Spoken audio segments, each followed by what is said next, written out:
And then last but not least, we have Vincent Burkle here. So really excited to have him on with us to learn about the spotted lanternfly.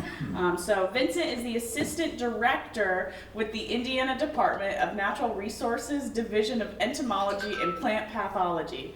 That's a mouthful. It is. And has been with them for 18 years. So he coordinates and manages the state's federally funded surveys for pests of regulatory concern. But today, we're going to talk about spotted lanternfly. It's one of our newest invasives that we're very, very concerned about. So let's go ahead and get started. First off, what is spotted lanternfly? So spotted lanternfly is actually a true bug in the order Hemiptera, which is related to like stink bugs, cicadas, other frog hoppers, plant hoppers. But specifically, it's in the family Fulgoridae, which are generally like frog hoppers and things like that tend to jump a lot.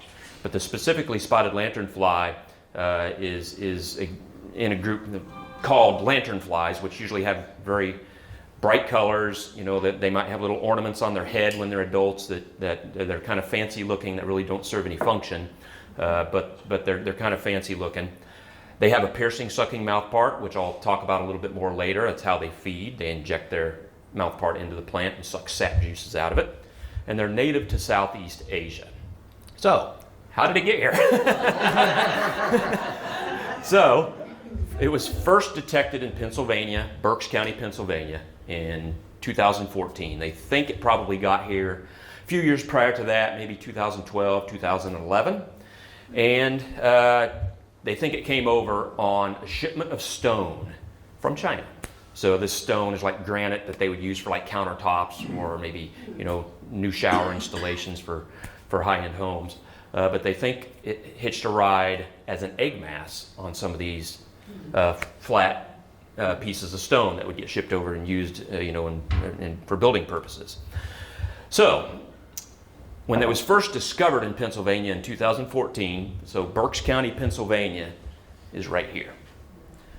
This map is from 2018. 4 years later, it is spread to probably about 15 or so surrounding counties in Pennsylvania. It also jumped into New Jersey, into Delaware, and to Virginia. Those were the blue areas are where populations of reproducing insects have been found. The gold-colored counties within those other states are just interceptions where they found a single insect. So not necessarily a reproducing population, likely that it was, but they had only found a single insect in that area. Jumping up to now, it has moved all the way across Pennsylvania, up into New England, clear down into Virginia and also into North Carolina, over into Tennessee, Michigan, Indiana, and Illinois. So it is fairly rapidly spread, in the last 8 years or so, moving its way westward, northward, and southward. In Indiana, we currently have 11 counties that are infested, that have reproducing populations. So biology of spotted lanternfly. So as a true bug, it goes through incomplete metamorphosis. So basically what that means is the nymphal stage of this insect looks somewhat similar, doesn't change dramatically from what the adult looks like. So this time of year, we're starting anywhere from July through November, you're going to see the adults up there on the top left. They are going to feed right now and start laying eggs here in about a month. The eggs are present from September all the way, all the way through next April and May. The eggs will hatch in May, late April to May, into what is called a first instar nymph.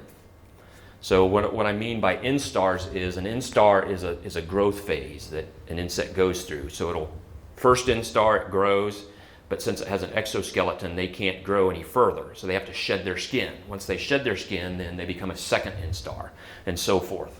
So this insect has 4 instars. The first 3 are black with white spots. Initially, they're really tiny. They look almost like ticks. They're that small.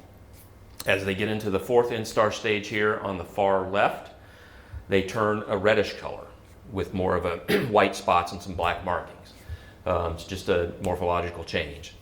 And then again, starting in mid-July to late July, they're going to turn into the adult, which completes the cycle. There's generally one generation a year, so they don't produce multiple generations. So we'll start here with the egg mass here a little bit more. They overwinter in this phase. The female, so if you look on here in the bottom picture, this bottom left picture, you can see what looks like little grain or kernels of wheat lined up. Those are the actual eggs. But then the female will cover those eggs with a frothy-like material. You can kind of see in the upper right photo, the female's covering those eggs to protect them. When it first comes out, when they're putting that frothy material out and they get it completely on there, I don't know if you all remember silly putty. It looks just like silly putty. As it dries throughout the winter, and especially if it's exposed to the sun, it'll start cracking like on the bottom right, and it'll start looking like dried mud. So it's kind of soft when it's first laid down, a little bit iridescent, and then it dries and cracks and looks a little bit like dried mud. This overwinters in this stage, and it can contain anywhere from 30 to 50 eggs. The average is about 40 eggs per egg mass. So now these eggs are typically hidden, however. So they will lay them almost anywhere. We've found them in piles of rocks. We've found them on 2x4s laying on the ground, underneath plywood, picnic tables, underneath eaves of houses, on houses, foundations, bases of trees covered by leaves. So they'll lay them about anywhere. So hatching into then the first instar, the top photos are the first instar nymphs. So you can see how tiny those are. They're about 4 millimeters long, really small. And then again, black with white spots is the coloration on those nymphs. As they grow, again, they continue to get a little bit larger. So as they become second instars, they might be 5 or so millimeters. Going into the third instar, they might be 6 or 7. They're very, very strong jumpers too. They're also sort of shy. The fourth instar nymph, then again, red, black stripes, and some white spots.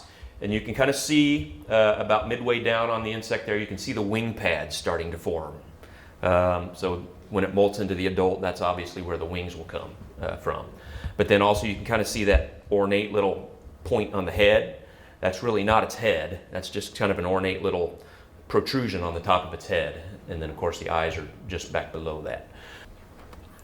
Now as adults, again, emerging in July and they're present through November, they can fly. They're not super strong flyers. They tend to jump and then sort of flutter. But again, the adults, the forewings, which are the upper wings there, the wings in the front there are generally a tan color with black spots and then some black mottled markings on the wingtips. The underwing portions are red, black and white, and then the red has black spots. But then when they fold, if you can kind of see on that bottom left picture, when they have their wings folded over their back, is typically how they rest. Those forewings then almost look sort of a purple color because that red is kind of shining through. They're semi-transparent on their forewings, so that red kind of shines through and makes them look a little bit purplish. But as they're open like that, they're more of a tannish color. The females then, again, have to feed to produce eggs. They do not lay eggs right away. Usually about a month or so they'll need to feed. And you can see on this one it has some yellow striations down the side of its abdomen. So what generally happens is when they first hatch out, they're not going to have that. But as they continue to feed and get fattened up with eggs, their abdomen starts to stretch out, and then that's just basically the part of the skin sort of underneath the exoskeleton that's protruding through. So that yellow coloration generally is just because their abdomens are so large, they expose those yellow segments inside their abdomen there. So, and again, adults and nymphs are extremely gregarious. They love to hang out with each other. They like to have little parties on Tree of Heaven. That Tree of Heaven on the right there is in Huntington. There's probably a few hundred adults on that tree. And of course the nymphs like to hang out together as well. So there are lookalikes. So as far as the nymphs go, again, Spotted Lanternfly on the left. We have some lookalikes, and this isn't a complete list, but on the right there, on the top, we have obviously, well, maybe not, that's brown marmorated stinkbug nymph, which is also an invasive, can be confused. But more commonly that's confused are box elder bug, which is what's down there on the bottom right. They have that red coloration, they're black, and people will look at that and say, oh, I saw one of those. Even though they're not comparing side by side the picture, they'll remember the red and black, and then they'll email us and let us know. And that's exactly what we want. We want people to let us know that they think they've seen it, and then we can rule it out if it's not. As far as the adults, there are quite a few lookalikes for the adults as well. Some more so than others. I would say the Ailanthus webworm looks nothing like spotted lanternfly. But typically, your sweetheart underwing moths, your tiger moths are confused often with spotted lanternfly. Just feeding habits, again, it's got a piercing, sucking mouth part, as you can see here. That's not a leg down there. That is actually its mouth part that's inserted into the petiole of that grape leaf. And it's a sap feeder, so it pulls that sap out and utilizes most of the sugars that are in that sap, but it does not utilize all of them. So basically, it takes the nutrients it needs and then it excretes the rest. The unused sap that's excreted is called honeydew. Now, a lot of insects produce honeydew. Aphids produce honeydew. A lot of plant hoppers produce honeydew. Whiteflies produce honeydew. And generally what happens is this honeydew with spotted lanternfly is so abundant that it coats everything underneath the tree that it's feeding on. So you got all these shiny, if you can see this tree of heaven here in the left photo, it's coated with this shiny, sticky liquid. And if you're actually standing under a tree of heaven that's being fed upon by spotted lanternfly, you're literally getting rained on. I mean, you can see it and you can feel it. Basically, insect poo all over you. So the other part of this is that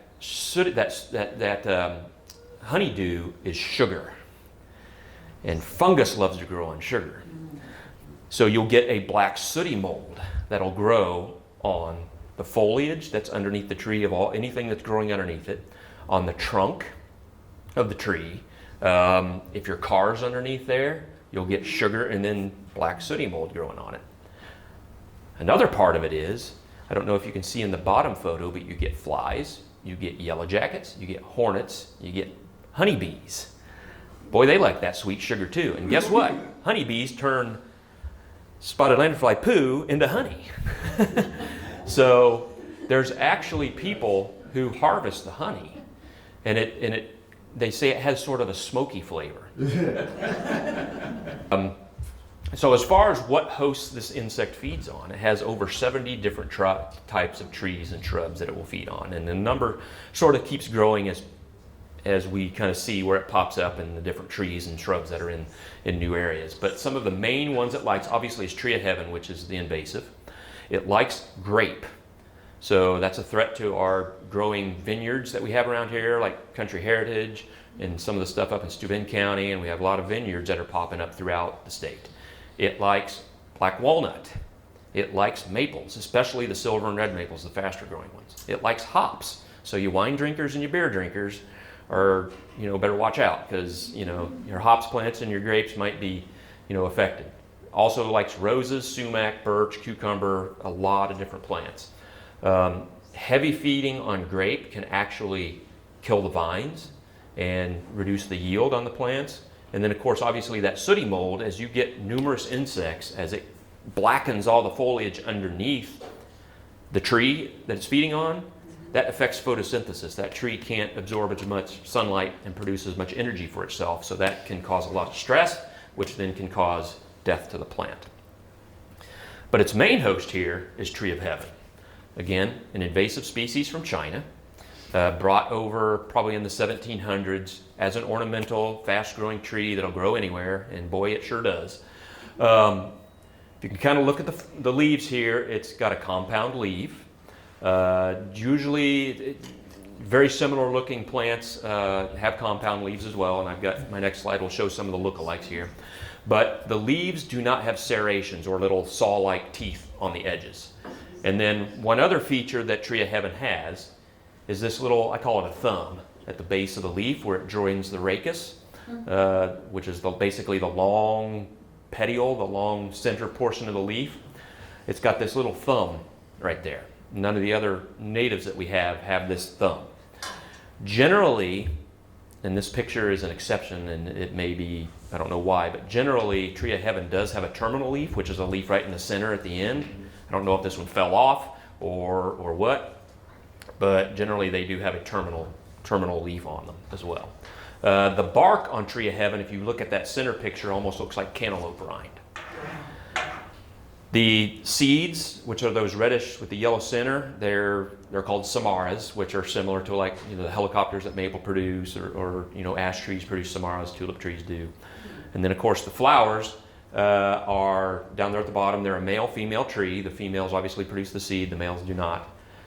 They're pollinated by flies because the flowers stink. And then of course when you cut into the bark or break a branch, there's a foul odor. It smells really, really bad. Some people compare it to rancid peanut butter, but so when does it feed on some of these plants?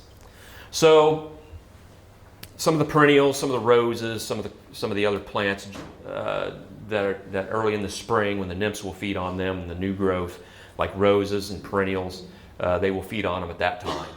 As they start to get larger, they're needing more energy. They'll move into grape. Grape, they'll generally feed on the whole year through. Tree of Heaven, they'll generally feed on the whole year through. Black walnut, they start bringing into their, getting an appetite for that sometime in June to July. They'll start feeding on the black walnut and the willow and the sumac. And then the maples generally in the fall is when they'll switch onto that. Now sometimes what I've seen, even though they do like Tree of Heaven the year through, sometimes if we have a drought in the fall, Tree of Heaven will start to shut down a little bit earlier and start to drop leaves, which makes them a less suitable food source because they're not producing as much energy, so they will move on to the maple more abundantly. So said, they're a big nuisance. That's one of the big things with this insect is when the populations get high, there can be thousands of these insects. This picture was taken in Pennsylvania, and there's literally thousands. That's a Tree of Heaven too, so that's a pretty big tree. There's literally thousands on there. So, which means a lot of poo, a lot of honeydew, a lot of other things that go along with lots of insects. So around here, how does it spread? Us. Very easily moved by humans unintentionally. The egg masses will hide on anything, on campers, on cars, and can be moved to a new place. The nymphs and the adults can be hiding in your car or somewhere and can be moved to a new location where they'll then jump off. One of the big ones for us is the rail lines, because they will hop a train and then they will go and then they'll jump off. So maybe they're carrying their little bindle with them, I don't know. But they can ride hundreds of miles and hop off along the rails. And guess what? Tree of Heaven loves to grow in urbanized waste areas, and railroads and rail yards are perfect location for that plant to grow. The bottom right photo is an Elkhart.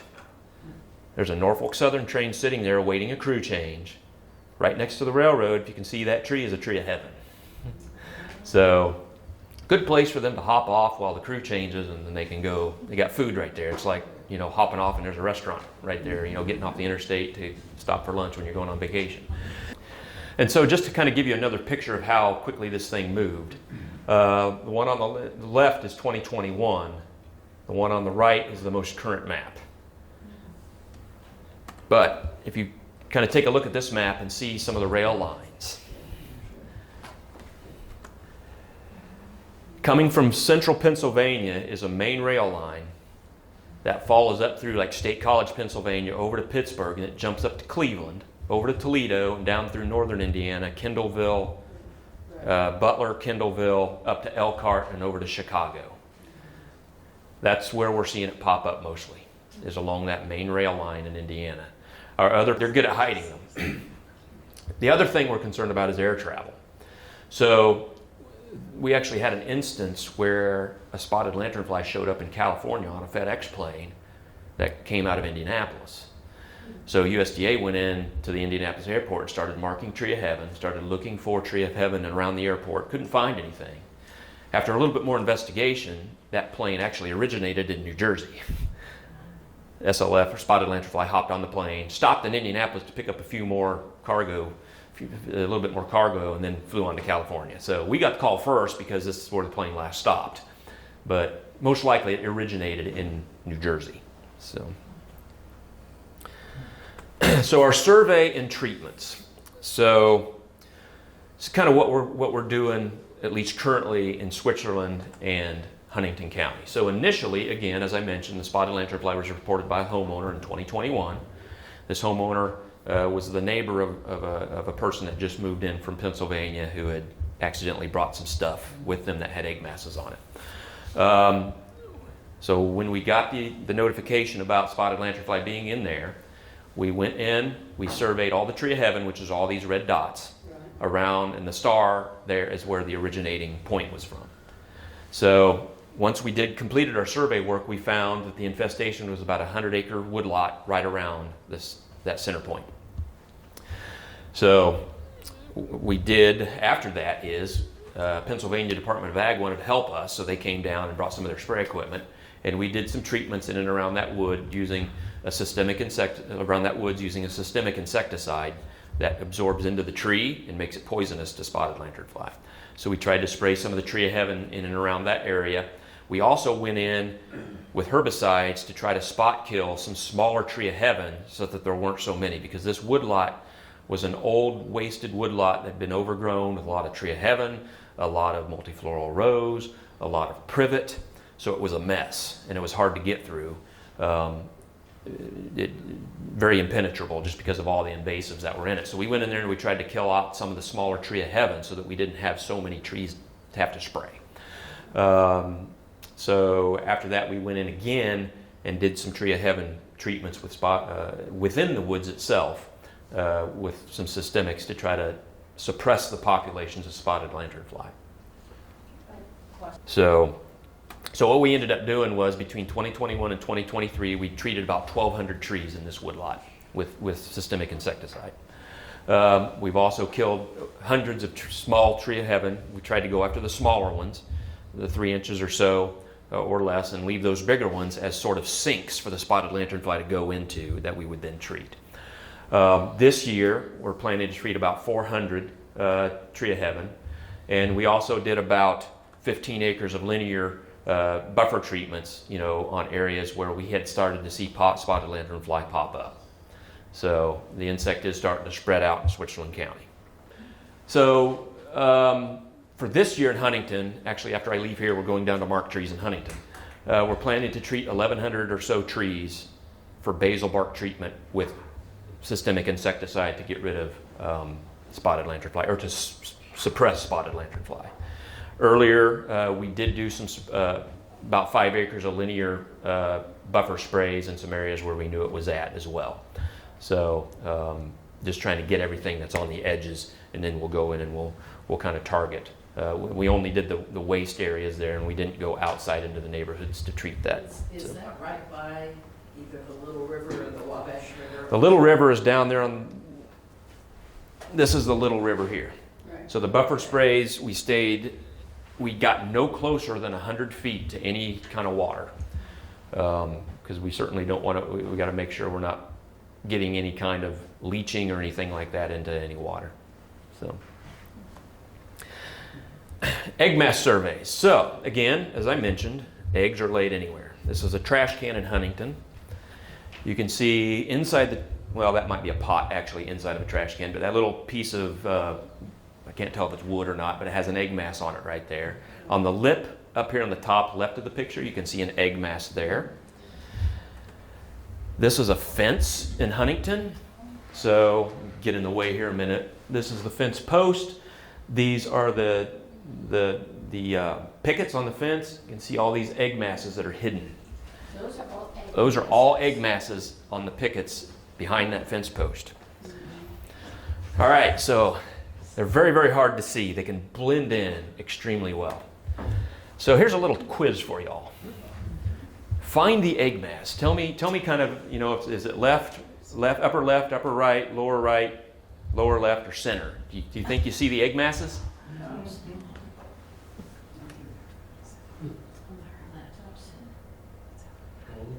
I'll give you 5 more seconds.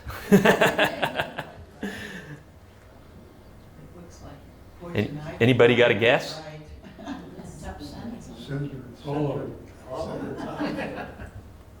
Right there. It's an egg mass there, an egg mass there. This is a hackberry tree. Hackberry is the hardest tree to find egg masses on. Hackberry has those corky ridges, and they're real irregular, and the egg mass blends in so well with that.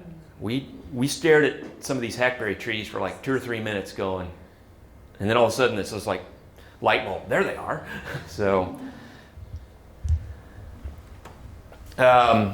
over the last 2 years, starting in 2023, we've gone in and done egg mass scraping in Huntington. In 2023, we scraped 16,803 egg masses. Up until this spring, we stopped in, I think some late April, 29th is when they hatched. 23,807 egg masses. So remember I said each egg mass can have anywhere from 30 to 50 eggs, so we take about the average of 40 eggs per mass. We scraped over 40,000 egg masses in 2 years. That means we destroyed 1.6 million nymphs. And we didn't get them all. One other thing we're doing is we're doing a trapping survey. And so as part of some of the federal money that we get for management of this insect, we threw in some trapping. We put out 55 circle traps to try to detect this insect. Now this circle trap doesn't have a lure in it. We just kind of have to get lucky. We put them on Tree of Heaven along pathways that we think could introduce spotted lanternfly. We did get lucky. That's how we found the site in Noble County and the site in DeKalb County and the site in Elkhart County. So it does work, but if they would develop a lure, it's much more effective. We've also done Tree of Heaven survey. We're looking for Tree of Heaven, and we're mapping that. So if spotted lanternfly does happen to pop up in the state somewhere, in a new area, we kind of have an idea of any host that might be nearby. So far, over the last several years, we've mapped 807 locations of Tree of Heaven throughout the state. I'm sure there's thousands more. But again, while we're out, we try to map these locations as best we can. Another really, really cool thing we're doing is we're using dogs to try to sniff out spotted lanternfly. So our plans moving forward here are to continue to try to locate new populations. If you see it, kill it, collect it, and report it. Or if you want to collect it first, then kill it, doesn't matter. Or take a picture and report that. You can use our 800 number or our email address. This is our main email address that then can get distributed to whoever the local inspector is. Appreciate your time. Really enjoyed talking to you. And again, this is how you can reach us, and there's our territory map there on the right. Yes. Thank you.